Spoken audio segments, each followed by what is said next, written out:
여러분 오늘 말씀 읽을 때 제가 1절을 읽는 게 참 힘들었습니다. 왜냐하면 이 발음이 만만치가 않습니다, 여러분. 막 디베료, 막 이두레와 드라고닛, 루사니아, 아빌레네 이런 말들이 참 우리들에게 생소한 표현이에요. 한번 볼게요. 우리 1절, 2절 한번 이름들 한번 보겠습니다.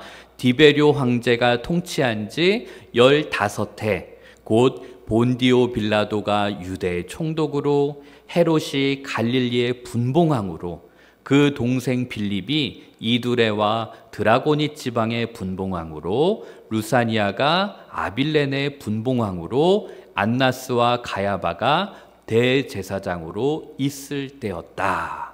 성경은 이렇게 시대적인 상황을 얘기를 해주는데 여기 나오는 디베료 황제, 본디오 빌라도 유대 총독, 갈릴리 분봉왕 헤롯, 드라고닛 지방의 분봉왕 빌립 여러분 이런 것들은 이제 정치 지도자들, 오늘날로 따지면 정치인들이에요. 그리고 또 여기 뒤에 나오는 사람들은 대제사장 안나스와 가야바, 이 사람들은 종교 지도자였어요.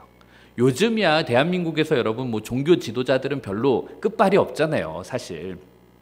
근데 이스라엘은 이 정치와 종교가 매우 중요한 나라였기 때문에 이 당시에는 이 정치 지도자들 못지않게 대제사장이라고 하는 이런 직책, 종교 지도자들도 무척이나 권력이 강한 사람이었어요.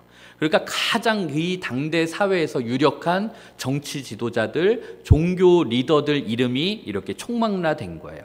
그런데 자, 오늘 저는 생략을 할 건데 위에 담임 목사님 설교에서는 이 사람들이 얼마나 부족하고 형편없고 못된 사람이었는지, 한계가 있는 왕들이었는지가 드러나요. 여러분 이들 가운데 이렇게 그럴싸한 이름이고 유명한 영향력 있는 사람들이었지만 이 리스트 안에 진정한 왕은 없었다라는 거예요. 진정한 통치자는 없었다라는 거예요. 하나님 마음에 합한 그런 사람이 없었다라는 거죠. 그래서 이 당시에 많이 고통받고 있던 백성들은 이런 인간들 말고, 이런 지도자들 말고 정말 우리들에게 진정한 왕, 우리를 구원해 줄 수 있는 메시아, 여러분 메시아가 구원자라는 뜻이거든요. 메시아가 오기를 사람들이 기다렸어요. 그것도 구약에서 예언되어 있던 그 메시아. 그렇게 메시아를 기다리는 그런 시대 속에서 오늘 말씀을 보면 하나님의 말씀이 어느 한 사람에게 임했다라는 것을 우리는 알 수가 있습니다. 2절 후반부를 한번 보시면 하나님의 말씀이 빈들에 있는 사가랴의 아들 요한에게 임했다, 이렇게 얘기했어요. 사가랴라고 하는 사람에게 있어서 아들이 있었는데 요한이라고 하는 아들이었어요. 우리가 성경에서 여러분 흔히 들어보는 세례 요한이라고 혹시 들어봤어요? 혹은 침례 요한이라고도 그래요. 이 세례 요한은 누구예요? 예수님에게 세례를 줬던 사람이에요. 그러니까 세례 요한, 유명한 사람인데 이 세례 요한은 그냥 집에서 편안하게 이렇게 사는 사람이 아니라 밤낮 광야에 나가서 들판에 지내면서 메뚜기와 석청을 먹어가며 간절히 하나님의 나라를 열망했던 사람이었어요. 하나님의 오심을 기다렸던 사람이라고요. 그래서 이 사람은 광야에서 기도하고 말씀을 묵상하면서 메시아, 하나님이 우리를 구원해 주실 그 구원자를 간절히 원했던 그런 사람이었어요. 그래서 성경에서 세례 요한이라고 하는 사람은 어떤 수식어가 붙나면은 예수님이 이 땅에 오시는 것, 그러니까 예수님이 이 땅에 드러나게 될 그것을 미리 예비했던 사람, 그래서 주의 길을 예비했던 사람이 바로 세례 요한이라고 하는 사람이었어요. 자, 그런데 오늘 이 말씀에서 하나님의 말씀이 이 세례 요한에게 임했어요. 근데 한번 잘 생각해 보면 하나님의 말씀이 그냥 우리들 세상적인 관점으로 놓고 보면 똑똑한 사람, 이 땅에 있는 종교 지도자들 혹은 대제사장들, 이런 사람들에게 임해야 될 것 같잖아요.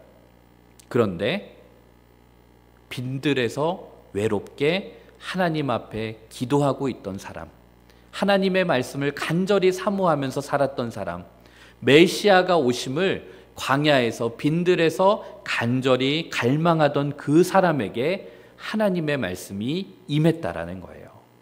여러분, 저는 이 부분을 보면서 우리 친구들에게도 꼭 해주고 싶은 이야기는 그거예요. 여러분, 주님은 우리가 얼마나 많이 가지고 있는가, 우리가 얼마나 많은 것을 지식으로 깨닫고 있는가, 얼마나 사회적인 지위가 높으냐, 그게 기준이 아니라 하나님을 간절히 사모하는 자에게 먼저 다가와 주시고 찾아와 주시는 분이시라는 거예요. 그래서 오늘 말씀에서도 빈들이라는 표현이 나오지만, 어쩌면 정말 우리가 앞으로 살아가는 이 시대는, 지금 여러분 이제 어른이 돼서도 그리스도인으로 살아가겠지만, 우리들에게 가장 필요한 영성은 어쩌면 빈들의 영성이 아닐까라는 생각을 해보게 됩니다. 빈들의 영성이란 무엇일까요?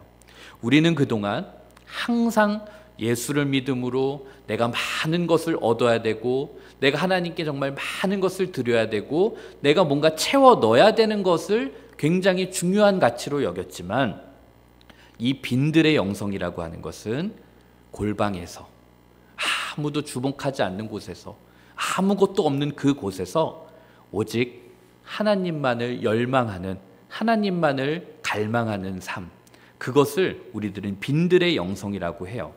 그런데 지금 시대는 우리가 정말 그런 빈들의 영성을 요구하고 있는 것이죠. 여러분, 우리는 그리스도인으로 이 땅을 살아가고 있지만 정말 우리 안에 하나님을 향한 간절함, 하나님을 향한 갈급함, 하나님을 향한 배고픔이 있는지 우리가 한번 돌아볼 수 있어야 됩니다. 정말 12월이 되고 연말이 되면 정말 세상의 소리는 더욱더 커져가는 것 같고요. 그 세상의 소리가 우리의 귓가를 막게 되면서 하나님과의 관계를 막아버리는 일들이 있지는 않은가요? 그리고 연말이 되면서 우리의 눈을 사로잡는 것들, 우리 눈에 보이는 것들이 너무나도 많다 보니까 정작 예수님의 오심을 기다리고 예수님에게 시선을 맞춰야 되는데, 우리들이 오히려 예수님에게는 집중하지 못하게 하는 것이 오늘 우리가 살아가고 있는 시대가 아닌가 싶습니다. 여러분, 하나님을 향한 간절함, 가끔 그렇잖아요. 삶이 안정되고 편안하고 내 뜻대로 진행될 때 여러분, 하나님을 향한 간절함은 별로 없습니다. 그렇잖아요. 여러분들이 뭔가 어려움이 닥치고 내 삶에 갈급함과 부족함이 있을 때 하나님을 향한 갈급함이 생겨나요. 그런데 여러분, 그런 수준의 믿음 말고 우리들의 삶의 풍요로움과 아무런 문제가 없어도 그럼에도 불구하고 내 안에 하나님을 향한 갈급함과 하나님을 간절히 원하는 그 마음이 저와 여러분들에게 있어야 되는 거예요. 왜냐하면 그러한 갈급함이 저와 여러분을 회복시키고 바르게 세우기 때문에 그렇습니다. 그런데 요한이, 이 세례 요한이라고 하는 사람이 그 주님을 기다리는 이 과정 속에서 우리가 한 가지 깨닫게 되는 것은, 하나님은 그냥 들판에 있는, 빈들에 있는 사람을 아무나 불러서 쓰시는 것이 아니라 그 빈들에서 기도로 준비하고 있는 사람을 하나님은 불러서 쓰신다라는 거예요. 그래서 4절 말씀을 한번 보시면, 선지자 이사야의 책에 쓴 바, 자, 구약이 이사야서라는 곳에 이제 쓰여져 있는데 거기에 이런 표현이 있었어요. 광야에서 외치는 자의 소리가 있어 이르되 너희는 주의 길을 준비하라, 그의 오실 길을 곧게 하라. 이게 이제 어떻게 보면 세례 요한이 그 예수님의 오시는 그것을 기다리면서 사람들 앞에 선포했던 메시지예요. 그러니까 세례 요한은 예수님이 다시 오시기를, 예수님의 그 오심, 그것을 간절한 마음으로 기도했던 사람이에요. 그러니까 세례 요한은 빈들에서 하나님을 사모하고 그리고 하나님을 갈망했기 때문에 하나님은 그 세례 요한을 통해서 예수님이 오는 그 길을 닦는 그 중요한 일들을 이뤄나가셨다라는 거예요. 여러분, 하나님은 하나님을 향한 갈급함이 있는 사람을 쓰신다라는 거예요. 미국의 존 파이퍼 목사님이란 분이 있는데, 이분이 쓴 책 중에 한글로 번역된 거는 하나님께 굶주린 삶이라는 거예요. 그래서 저 책이 금식과 뭐 이런 거, 절제 이런 걸 강조하는데, 저 제목이 여러분 뭐냐면 hunger for God이에요. 그러니까 우리 하나님을 향한 배고픔, 뭐 하나님을 향한 갈급함이라는 거죠. 이 책의 중요한 내용은 그런 거예요. 그러니까 결국은 하나님을 향한 간절함 혹은 하나님을 향한 배고픔만이 우리들의 믿음의 여정을 하나님의 영광이 임할 수 있도록 만들어준다. 뭐 그런 이야기예요. 그러니까 세상의 것들로 하나님 이외의 것들로 우리들이 배불러 있다면 우리들은 하나님을 향한 간절한 마음을, 하나님을 향한 배고픔을 얻을 수 없다. 그러므로 우리들은 늘 우리들의 삶 속에서 빈들 혹은 하나님을 향한 배고픔, 하나님을 향한 간절히 원하는 그런 여백, 그런 빈 공간들을 만들어냄으로써 우리들은 하나님과 깊은 관계를 맺을 수 있다. 이제 그런 거예요. 그러면서 이제 그 책을 보면은 우리들이 금식을 하고 뭔가 내 삶에 의도적인 절제를 통해서 하나님과 깊은 교제를 우리들이 이뤄나갈 수 있다. 이제 뭐 그런 것이었어요. 여러분들 삶 가운데서도 모든 게 만족스러운 사람은 없을 거예요. 아, 내 삶에 이런 부분이 조금 아쉽다.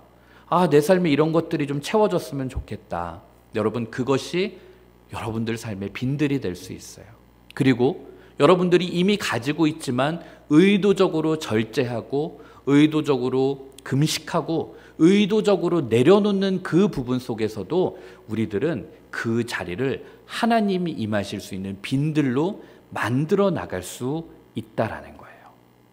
그래서 유진 피터슨 목사님이라는 분이 이제 성경을 이제 오늘날 대중의 언어로 번역해서 낸 책이 하나 있어요.